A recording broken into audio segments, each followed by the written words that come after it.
Morning friends, welcome to స్ఫూర్తి news. స్ఫూర్తి live కార్యక్రమం ఇచ్చేస్తున్న మీ అందరికీ కూడా ధన్యవాదాలు తెలియజేసి నాటి ప్రధాన పత్రికలోని వార్తా విశేషాలకు వెళ్ళే ముందు మన స్ఫూర్తి న్యూస్ను సబ్స్క్రైబ్ చేసుకుని మిత్రులు దయచేసి సబ్స్క్రైబ్ చేసుకోండి. సబ్స్క్రైబ్ చేసుకోవాలనుకుంటే యూట్యూబ్లోకి వెళ్ళి స్ఫూర్తి న్యూస్ అని టైప్ చేసి సబ్స్క్రైబ్ చేసుకోండి, లేదంటే మన లింక్ పైన కూడా క్లిక్ చేసి సబ్స్క్రైబ్ చేసుకోవచ్చు. అదేవిధంగా మీ ప్రాంతానికి సంబంధించిన సమస్యలు ఏమన్నా ఖచ్చితంగా మన దృష్టికి తీసుకురండి. సమస్యల పరిష్కారం కోసం మేము కలిసి పనిచేద్దాం. అందుకోసం మీరు చేయాల్సింది 8919793547 నెంబర్కి వాట్సాప్ లేదంటే సామాన్యకుల ద్వారా సమాచారం ఇవ్వచ్చు మిత్రులారా. ఈనాటి ప్రధాన పత్రికలోని వార్తలకు ఒకసారి మనం వెళ్తే ఈనాడులో వచ్చినటువంటి ప్రధానమైన వార్తలు ఏంటనేది ఒకసారి చూద్దాం. అంతర్జాతీయ అంశాలకు సంబంధించి బాంబుల వర్షం. ఇరాన్, ఇరాక్, అమెరికాకు సంబంధించిన యుద్ధం నేపథ్యంలో బాంబుల వర్షం కురుస్తుంది.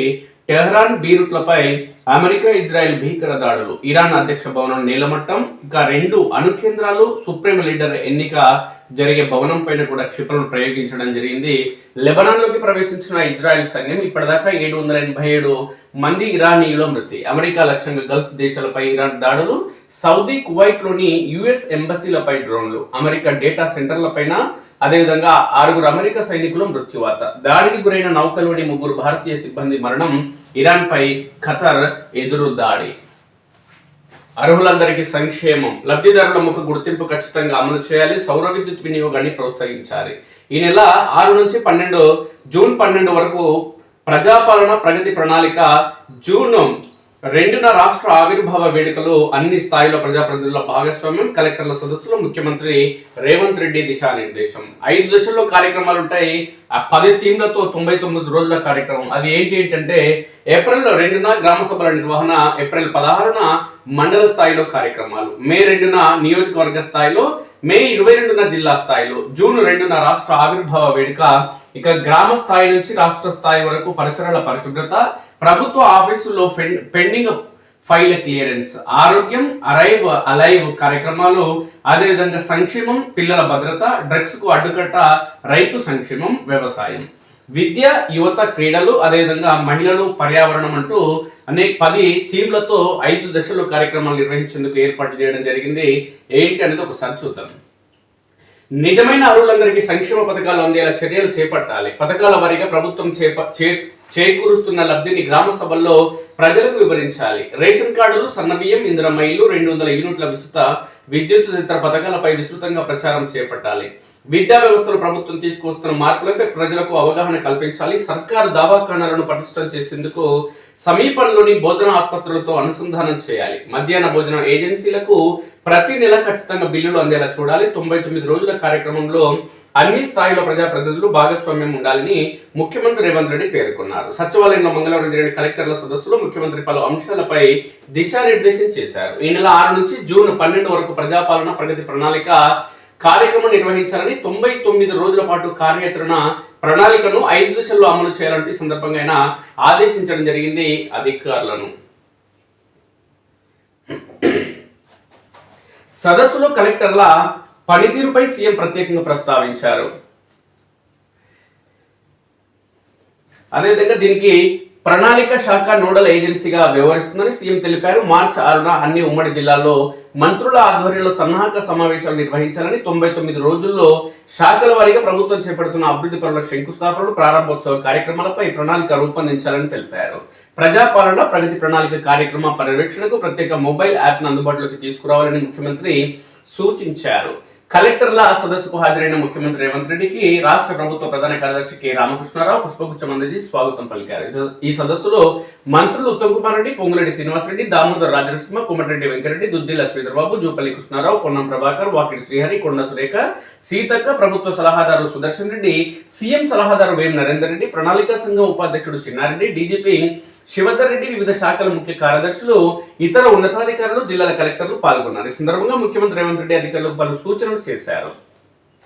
ముఖ్యమంత్రి రేవంత్ రెడ్డి సూచనల ఆదేశాలు ఒకసారి చూస్తే, వార్డు సభ్యులు, సర్పంచులు, చైర్పర్సన్లు, కార్పొరేటర్లు, మేయర్లు అందరికీ జిల్లా కేంద్రాల్లో ఒకరోజు శిక్షణ కార్యక్రమం ఏర్పాటు చేయాలి. శాఖల వారీగా 10 వారాల పాటు అమలు చేసే ప్రత్యేక కార్యాచరణ అందరినీ ఆకట్టుకునేలా ఉండాలి. ప్రతి జిల్లాకు సీనియర్ ఐఏఎస్ అధికారిని నోడల్ ఆఫీసర్ గా నియమించాలి. జూన్ 2న తెలంగాణ ఆవిర్భావ దినోత్సవాన్ని ఘనంగా జరుపుకోవాలి.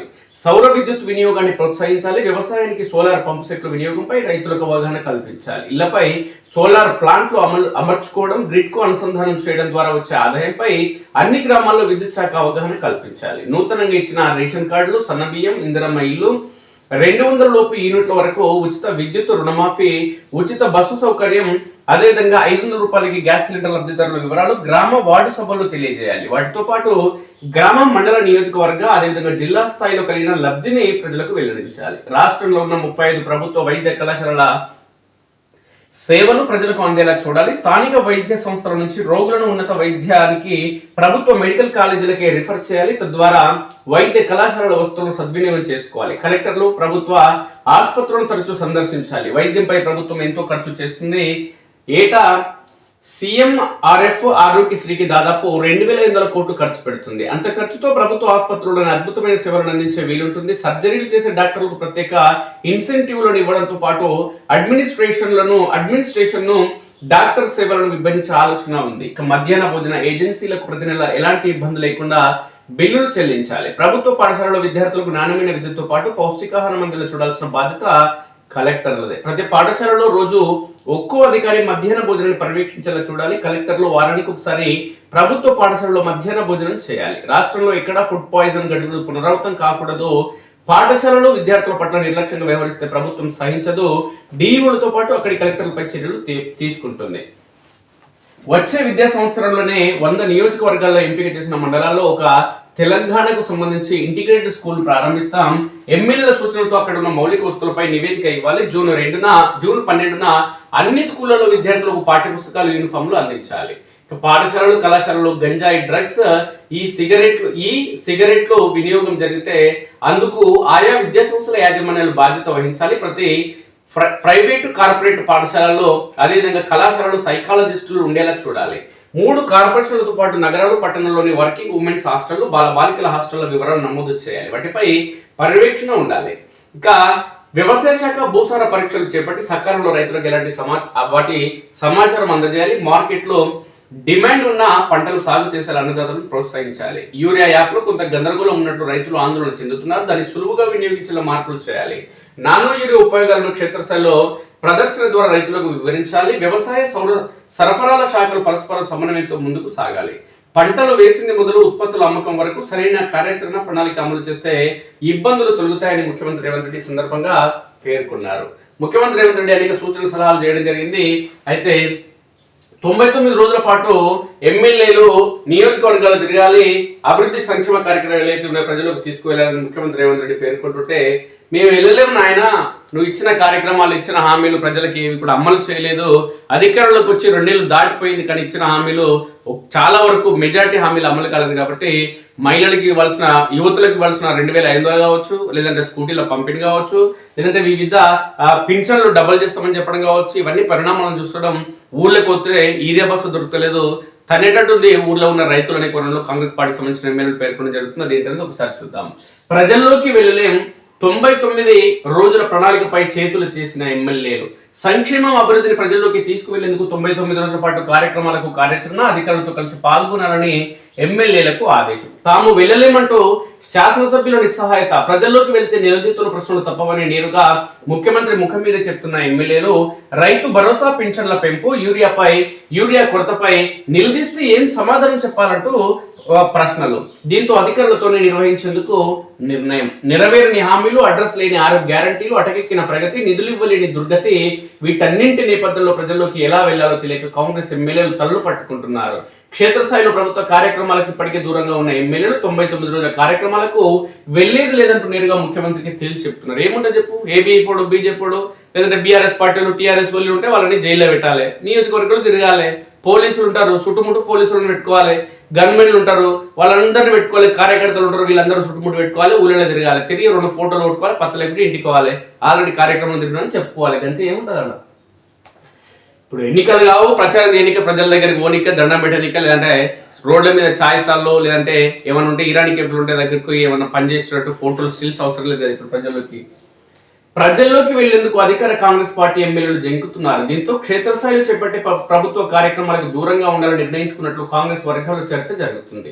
సంక్షేమ, అభివృద్ధి కార్యక్రమాలను ప్రజల్లోకి తీసుకువెళ్లేందుకు ప్రభుత్వం తాజాగా ప్రజాపాలన ప్రగతి ప్రణాళిక పేరుతో 99 రోజుల కార్యక్రమాన్ని చేపట్టింది. ఇందులో స్థానిక ప్రజాప్రతినిధులతో పాటు ఎమ్మెల్యేలను సైతం భాగస్వామ్యం చేయాలని ముఖ్యమంత్రి రేవంత్ రెడ్డి నిర్ణయించినట్లు తెలిసింది. అయితే దీనిని పలువురు ఎమ్మెల్యేలు వ్యతిరేకించినట్లు సమాచారం. ఇటీవల సీఎం రేవంత్ రెడ్డి నివాసంలో జరిగిన ప్రత్యేక కార్యక్రమంలో ఇదే అంశానికి సంబంధించి ముఖ్యమంత్రి రేవంత్ రెడ్డి పలు సూచనలు సలహాలు ఎమ్మెల్యేలకు ఇస్తే, గ్రామీణ స్థాయిలో క్షేత్రస్థాయిలో ప్రజల వద్దకు వెళ్లి పథకాల గురించి కాంగ్రెస్ పార్టీ అమలు చేసినటువంటి సంక్షేమ కార్యక్రమాల గురించి ప్రజలకు వెళ్లే పరిస్థితి లేదు. క్షేత్రస్థాయిలో యూరియా కొరతతో రైతులు ఇబ్బందులు పడుతున్న నేపథ్యంలో వాళ్ళు అడిగే ప్రశ్నలకు ఏం సమాధానం చెప్పాలని కోణంలో రైతులు ముఖ్యమంత్రి రేవంత్ రెడ్డిని ఎదురు ప్రశ్నించినట్లుగా స్పష్టంగా తెలుస్తుంది.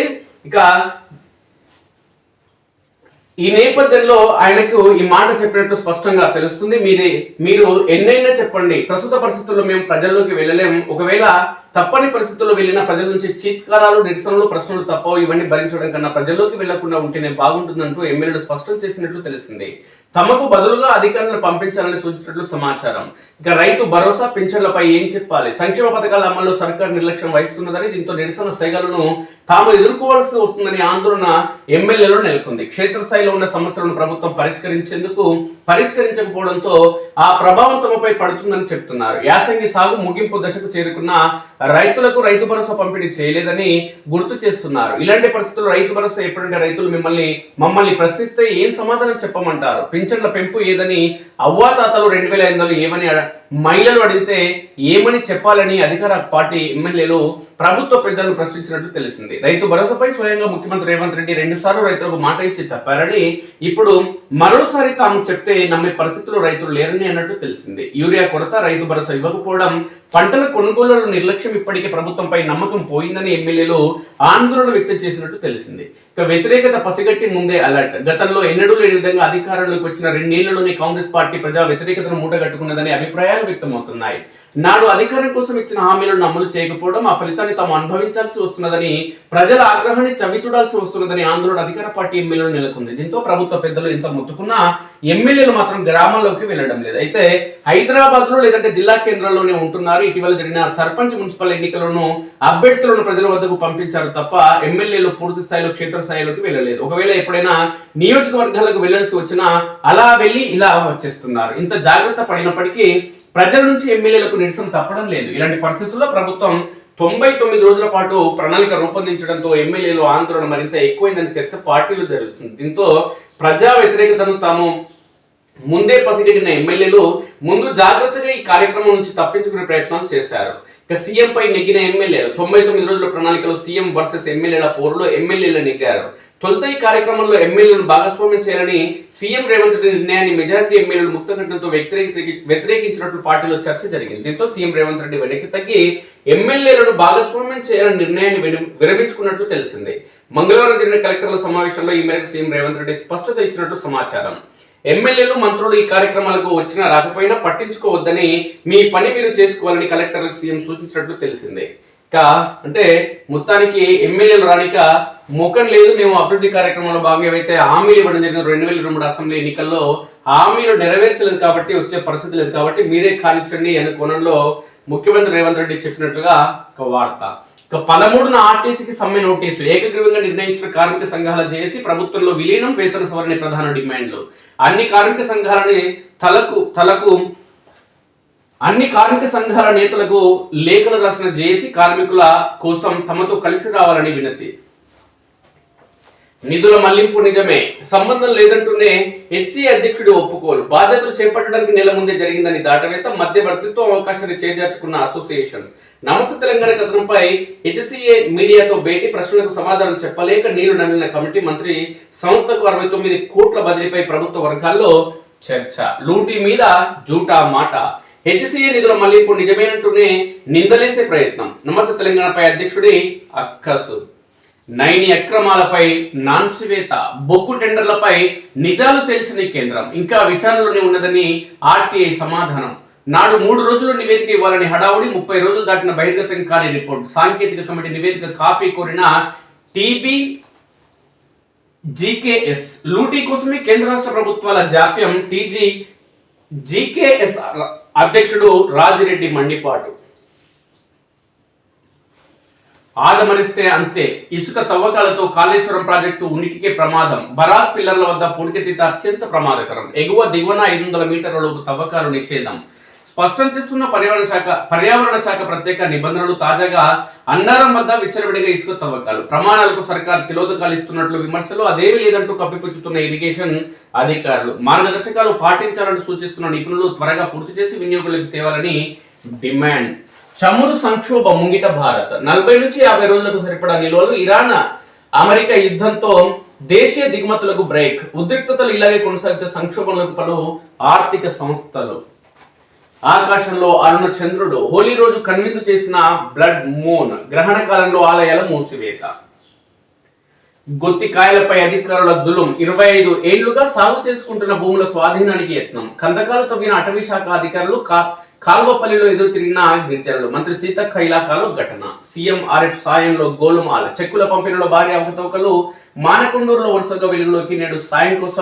నేటికి సాయం కోసం ఎదురు చూస్తున్న బాధితులు. ప్రైవేట్ కాలేజీలకు రీఎంబర్స్మెంట్ కట్. 2 ఏళ్ల పనితీరు సరిగ్గా లేకుంటే పూర్తి కోత. సర్కారుకు నివేదికలో విద్యా కమిషన్ ప్రస్తావన. కాలేజీలు సొంతంగానే ఫీజులు కట్టాల్సిందే. మెరిట్ మార్కులు వచ్చిన సీట్లు రావట్లేదు. సైనిక స్కూల్ ప్రవేశాల్లో తెలంగాణ విద్యార్థులకు తీవ్ర అన్యాయం. లోకల్ స్టేటస్ కోటా ఉపసంహరణ ఫలితం. జేఎన్టీయూ ప్రమోషన్ల నిబంధనలకు నీళ్లు. 45 మంది అధ్యాపకులు ప్రమోషన్లు 3 సార్లు రిజెక్ట్. 4వ సారి ఆమోదం. అర్హత లేని వారికి ఉద్యోగోన్నతిపై విమర్శలు.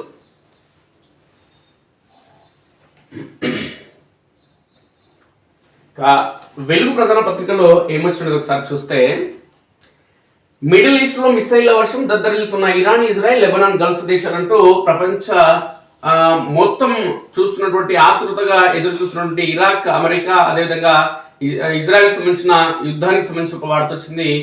ఇక యుద్ధం ముసుగులో స్కూళ్లపై దాడుల. అటాక్ చేసిన వారే సమగ్ర దర్యాప్తు చేయాలి. United Nations human rights demand. గాజాలో మానవతా సంక్షోభం తీవ్రమవుతుందని ఆందోళన. ఖమేనీ హత్యపై మోదీ మౌనం ఎందుకు? ఇది ప్రపంచ వేదికపై భారత్ ప్రతిష్టను తగ్గిస్తుందంటూ రాహుల్ గాంధీ బాధ. ఇందో బాధ, అందరితో బాధ ఉంటే ఇందో బాధ. దేశం గురించి మాట్లాడాలంటే దేశం అవసరం లేదు. దీనికి పక్క దేశాలే కావాలి. మొత్తం పక్క దేశాల ప్రజలు వీని బాధ శక్తి తీరదు. ఇది ప్రభుత్వమా, రియల్ ఎస్టేట్ కంపెనీనా? మానస హిల్స్ లో మంత్రి పొంగులేటి సంస్థ కొండలను పిండి చేస్తున్నదంటూ హరీష్ రావు పేర్కొన్నారు. సీఎం అల్లుడి అనుచరులకు 17 ఎకరాల నామినేషన్ పద్ధతిలో కట్టబెట్టినరు. ఎలాంటి అనుమతులు లేకుండా మైనింగ్ ఎట్లా చేస్తారంటూ హరీష్ రావు ప్రశ్న. కాంగ్రెస్ రాజ్యసభ అభ్యర్థిగా అభిషేక్ మను సింఘ్వి. 2వ అభ్యర్థి పేరుపై ఇంకా రాని క్లారిటీ. రేసులో వేం నరేందర్ రెడ్డి, వినయ్ కుమార్ సహా 16 మంది. ఇలా మధ్యాహ్నం ఢిల్లీకి CM Revanth Reddy, PCC chief Mahesh Kumar Goud. సాయంత్రానికి 2వ అభ్యర్థి ఖరారు. గురువారం నామినేషన్లు దాఖలు. రాష్ట్రం నుంచి ఖాళీ అవుతున్న 2 రాజ్యసభ స్థానాల్లో ఒక స్థానానికి కాంగ్రెస్ తన అభ్యర్థిని ఖరారు చేసింది. సిట్టింగ్ ఎంపీ ప్రముఖ న్యాయవాది అభిషేక్ మను సింఘ్వికి తిరిగి రెన్యువల్ చేసింది. 2వ అభ్యర్థి ఎంపికపై కసరత్తు చేస్తుంది. ఈ అంశంపై చర్చించేందుకు పార్టీ హైకమాండ్ సీఎం రేవంత్ రెడ్డిని, పిసిసి చీఫ్ మహేష్ కుమార్ గౌడ్ ను ఢిల్లీకి రావాలని పిలిచింది. దీంతో బుధవారం మధ్యాహ్నం 12 గంటలకు ఢిల్లీ వెళ్లనున్నారు. ఈ సందర్భంగా అనేక అంశాలపై నిర్ణయం తీసుకున్నారు. 2వ అభ్యర్థి ఎవరన్న అంశం అనేది కొలిక్కి రానుంది మధ్యాహ్నం వరకు. 2వ సీట్ కోసం సీఎం రేవంత్ రెడ్డి సన్నిహితుడు, ప్రభుత్వ సలహాదారు వేం నరేందర్ రెడ్డి, మాజీ కేంద్ర మంత్రి శివశంకర్ కుమారుడు వినయ్ కుమార్ సహా 16 మంది పోటీ పడుతున్నారు. వినయ్ కోసం కాంగ్రెస్ చీఫ్ మల్లికార్జున ఖర్గే పట్టుపడుతుండగా, వేం నరేందర్ రెడ్డి కోసం పార్టీ జాతీయ ప్రధాన కార్యదర్శి కేసీ వేణుగోపాల్ రాహుల్ గాంధీకి సిఫార్సు చేస్తున్నారు. దీంతో 2వ స్థానంపై ఆసక్తికర పోటీ నెలకొంది. ఏముంది, కేసీ వేణుగోపాల్ చెప్తే రాహుల్ గాంధీ వింటాడు. మల్లికార్జున ఖర్గేతో అయ్యేది లేదు, ఏమీ లేదు. వేం నరేందర్ రెడ్డికి రావాలంటే కేసీ వేణుగోపాల్ చెప్తాడు. కేసీ వేణుగోపాల్ ఇప్పుడు ఏంది, కేరళలో ఎన్నికలు ఉన్నాయి. కేరళలో ఎన్నికలు 1000 కోట్లు కావాలంటే రేవంత్ రెడ్డి చేస్తాడనేది ప్రచారం. అందులో భాగంగానే వేం నరేందర్ రెడ్డికి ఛాన్స్. ఈ రోజు హైదరాబాద్ కు సింఘ్వి 2వ సీటు విషయంలో హైకమాండ్ బుధవారం సాయంత్రం తుది నిర్ణయం తీసుకోనుంది. గురువారం నామినేషన్ల దాఖలకు చివరి రోజు కావడంతో అదే రోజున అభిషేక్ మను సింఘ్వి కాంగ్రెస్ ప్రకటించిన మరో అభ్యర్థి నామినేషన్ దాఖలు చేయనున్నారు. ఒక్క సీటులో అభిషేక్ మను సింఘ్వికి హైకమాండ్ గ్రీన్ సిగ్నల్ ఇచ్చిన నేపథ్యంలో 2వ అభ్యర్థిని ఖరారు చేసిన తర్వాతనే వారి ఇద్దరు నామినేషన్ అధికారికంగా ప్రకటించనున్నారు. అయితే సింఘ్వి బుధవారమే హైదరాబాద్ కు వస్తున్నారు. రాత్రి ఇక్కడే బస్ చేసి గురువారం నామినేషన్ వేసిన అనంతరం ఆయన తిరిగి ఢిల్లీకి వెళ్లనున్నారు. రాజ్యసభకు నితిన్ నవీన్ 9 మంది అభ్యర్థులను ప్రకటించిన బీజేపీ. భారతీయ జనతా పార్టీ రాజ్యసభ ఎన్నికల కోసం 9 మంది అభ్యర్థుల తొలి జాబితాను విడుదల చేసింది. బీజేపీ జాతీయ అధ్యక్షుడు నితిన్ నబీన్ కు పెద్దల సభకు ఆయనను పంపనున్నారు. ఆయనతో పాటు వివిధ రాష్ట్రాలకు చెందిన మరో 8 మంది అభ్యర్థుల జాబితాను మంగళవారం విడుదల చేశారు. బీహార్ లో ఖాళీగా ఉన్న స్థానాలకు పార్టీ జాతీయ అధ్యక్షుడు నితిన్ నబీన్ తో పాటు శివేష్ కుమార్ ను అభ్యర్థులుగా ప్రకటించింది. అస్సాం నుంచి తారేష్ గోవాలా, జోగెన్ మోహన్, ఛత్తీస్గఢ్ నుంచి లక్ష్మీ వర్మ, హర్యానా నుంచి సంజయ్ భాటియా, ఒడిశా నుంచి మన్మోహన్ సామల్, సుజిత్ కుమార్, పశ్చిమ బెంగాల్ నుంచి రాహుల్ సిన్హా నామినేట్ అయ్యారు.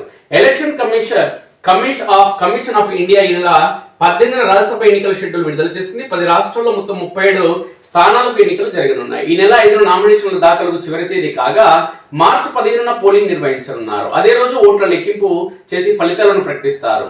ఈ 9 స్థానాలకు అవసరమైన సంఖ్యాబలం బీజేపీకి స్పష్టంగా ఉండడంతో అభ్యర్థుల గెలుపు దాదాపు ఖాయమనే అభిప్రాయం రాజకీయ విశ్లేషకుల్లో వ్యక్తమవుతుంది. ఇక బీహార్లో సమీకరణలు. బీహార్కు చెందిన 5 రాజ్యసభ సభ్యుల పదవీ కాలం ఏప్రిల్లో ముగియనుంది.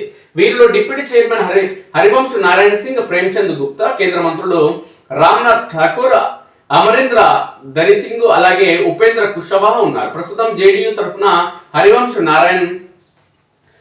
నారాయణ సింగ్, రామ్నాథ్ ఠాకూర్, ఆర్జేడీ తరఫున ప్రేమ్చంద్ గుప్తా, అమరేంద్ర దరిసింగ్, రాష్ట్రీయ లోక్ మోర్చా తరఫున ఉపేంద్ర కుష్వాహా ప్రాతినిధ్యం వహిస్తున్నారు. అసెంబ్లీలోని ఎమ్మెల్యేల సంఖ్యను పరిగణలోకి తీసుకుంటే ఎన్డీఏ 5 స్థానాల్లో 4 గెలుచుకునే అవకాశం ఉందని విశ్లేషకులు అంచనా వేస్తున్నారు. 5వ స్థానానికి అదనంగా 3 ఎమ్మెల్యేల మద్దతు అవసరం అవుతుంది. జేడీయూకు ప్రస్తుతం 2 స్థానాలు ఉన్నాయి. బీజేపీ ఇప్పటికే 2 స్థానాలకు అభ్యర్థులను ప్రకటించింది. రాజ్యసభ ఎన్నికల నేపథ్యంలో రాష్ట్రాల వారీగా రాజకీయ సమీకరణలు ఆసక్తికరంగా మారాయి. ప్రకటించిన అభ్యర్థుల విజయం దాదాపు ఖాయమని బీజేపీ వర్గాలు ధీమా వ్యక్తం చేస్తున్నాయి. అభ్యర్థుల వివరాలు ఒకసారి చూస్తే నితిన్ నబీన్ బీజేపీ జాతీయ అధ్యక్షుడు, 5 సార్లు ఎమ్మెల్యేగా ఎన్నికయ్యారు. బీహార్ లో రోడ్డు రవాణా శాఖ మంత్రిగా పనిచేశారు. ప్రస్తుతం బంకీపూర్ నియోజకవర్గం ఎమ్మెల్యేగా కొనసాగుతున్నారు. ఇక శివేష్ కుమార్ బీహార్ లోని అజియోన్ నియోజకవర్గం మాజీ ఎమ్మెల్యే. సంజయ్ భాటియా హర్యానాలోని కర్నాల్ లోక్సభ స్థానం నుంచి 2019-24 మధ్య ఎంపీగా పనిచేశారు. జోగెన్ మోహన్ అస్సాంలో హిమంత బిశ్వ శర్మ ప్రభుత్వంలో రవాణా, హిల్ ఏరియాస్ డెవలప్మెంట్, సహకార శాఖల మంత్రిగా బాధ్యతలు నిర్వహిస్తున్నారు. ఇక తారేష్ గోవాలా అస్సాంలోని డిబ్రూగఢ్ జిల్లా దులియాజర్ నియోజకవర్గం ఎమ్మెల్యే అయిన రాహుల్ సిన్హా పశ్చిమ బెంగాల్ బీజేపీ మాజీ రాష్ట్ర అధ్యక్షుడు. లక్ష్మీ వర్మ ఛత్తీస్గఢ్ బీజేపీ రాష్ట్ర ఉపాధ్యక్షుడు, సీనియర్ మహిళా నేత ఈమె లక్ష్మీ వర్మ. సుజిత్ కుమార్ గతంలో బిజు జనతాదళ బీజేడీ తరఫున రాజ్యసభ సభ్యుడు. 2024లో పార్టీకి రాజ్యసభ స్థానానికి రాజీనామా చేసి బీజేపీలో చేరారిన మన్మోహన్ సామల్ ఒడిశాలో బీజేపీ రాష్ట్ర స్థాయి కీలక నేతగా వ్యవహరించడం జరిగింది. వీరందరూ కూడా రాజ్యసభకు వెళ్తున్నారు. అవాస్తవాలు మాట్లాడొద్దు. ఎంపీ చామల కిరణ్ కుమార్ రెడ్డిపై సిపిఎం రాష్ట్ర కార్యదర్శి జాన్ వెస్లీ. రాహుల్ ప్రధాని కావడం పక్క, నువ్వు చేస్తావు, నువ్వే గెలవలేదు మహేష్ కుమార్ గౌడ్, ఆయన గెలిపిస్తావు, నీకే దిక్కులేదు.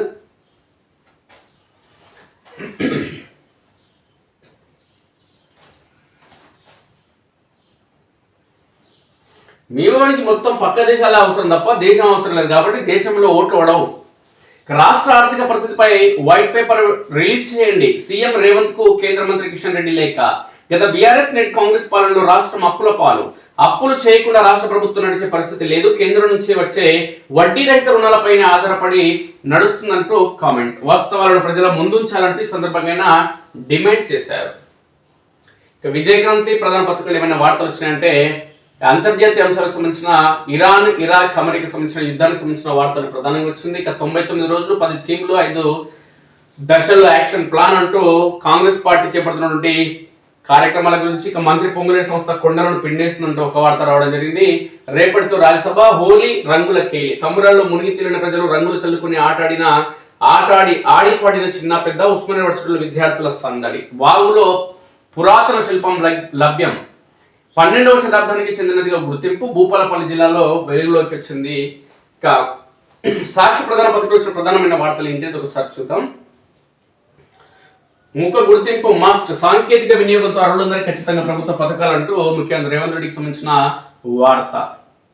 మోదీజీ మీకోసం వెయిటింగ్. ఇక్కడ పట్టాలెక్కేందుకు సిద్ధంగా ఉన్న ఒక వందే భారత్ 2 అమృత్ భారత్ సర్వీసులు ఈ నెల 6నే ప్రారంభం కావాల్సి ఉన్న ఖరారు కాని ప్రధాన షెడ్యూల్. పార్లమెంట్ సమావేశం నేపథ్యంలో వర్చువల్ గా ప్రారంభించాలని ఈ యోచన. హైదరాబాద్ నుంచి త్వరలో కొత్తగా ఒక వందే భారత్, అదేవిధంగా 2 అమృత్ భారత్ రైలు ప్రారంభం కానున్నాయి. ఇప్పటికే వాటిని పట్టాలు ఎక్కించేందుకు అన్ని ఏర్పాట్లు చేసిన రైల్వే శాఖ అధికారులు ప్రధానమంత్రి మోదీతో ప్రారంభోత్సవం చేసేందుకు ఎదురు చూస్తున్నారు. పార్లమెంట్ సమావేశం నేపథ్యంలో ఆయన అపాయింట్మెంట్ లో స్పష్టత రాకపోవడంతో తాత్కాలికంగా వాటి ప్రారంభోత్సవాన్ని పెండింగ్ లో ఉంచారు. ఈ నెల 6న ప్రారంభించేందుకు సిద్ధంగా ఉండాలని ఓ దఫా రైల్వే శాఖ అధికారులకు సమాచారం అందినా అది వాయిదా వేసినట్లు మరో సమాచారం. దీంతో కార్యక్రమం ఎప్పుడు ఉంటుందో స్పష్టత లేనప్పటికీ ప్రధానికి సమయం కేటాయించే వీలు లేని పక్షంలో వర్చువల్ గా త్వరలో ప్రారంభిస్తారని సమాచారం. సికింద్రాబాద్ చెర్లపల్లి నాందేడ్ వందే భారత్, హైదరాబాద్ నాందేడ్ మధ్య వందే భారత్ రైలు ప్రారంభానికి సిద్ధమైంది. 2 నగరాల మధ్య 280 కిలోమీటర్ల దూరం ఉండగా ప్రస్తుతం నడుస్తున్న సాధారణ రైలు గమ్యం చేరేందుకు 7 గంటల సమయం పడుతుంది. ఈ నేపథ్యంలోనే సమయం తగ్గించేందుకు ప్రయత్నాలు నడుస్తున్నట్లు స్పష్టంగా తెలుస్తుంది.